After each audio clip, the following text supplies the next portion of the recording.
Vous pouvez louer vos larmes et gagner jusqu'à 500 000 francs CFA, soit environ 900 dollars par cérémonie. Au Kenya, vous pouvez vous faire payer pour pleurer la perte d'un inconnu. Ceux qui le font sont appelés pleureuses ou pleureurs professionnels. Le phénomène prend de l'ampleur en Afrique. Mais comment pleurer en sanglots quelqu'un qu'on n'a jamais connu, avec qui l'on n'a aucune intimité ni rapprochement et qui n'est pas un parent? Les pleureurs professionnels détiennent le secret. We don't have to be related to the person. We only have to get the feeling that a human being is dead. And then we start crying with the thinking if it were my relative. Une mise en scène soigneusement préparée pour donner l'impression que l'on regrette la personne disparue ou que l'on célèbre ses moments sur Terre. Mais comment en est-on arrivé là? Urbanization has sort of replaced our traditional roles.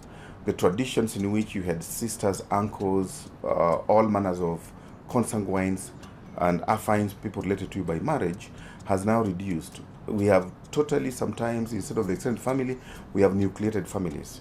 So you find that when an individual passes on, the degree to which you have people related to you by blood in the urban centers may not be there.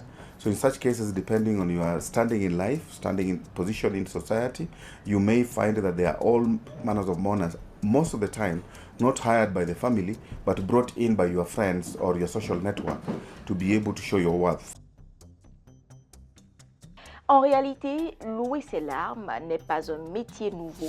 Oui, c'est un métier qui relève de l'Antiquité. En Égypte, en Grèce, en Chine ou encore à Rome, les pleureuses étaient souvent des femmes dont le rôle revêt aussi un caractère symbolique, culturel. Elles chantaient des lamentations pour aider l'âme à retrouver la paix. On retrouve discrètement ce métier un peu partout dans le monde. Ghana, Côte d'Ivoire, Kenya, RDC, même la maman de Papa Wemba était une pleureuse professionnelle. Et dites-vous que c'est un business rentable en fonction du type de service à rendre. Certains accompagnent leurs pleurs par des gestes excessifs, histoire d'honorer la perte de l'inconnu.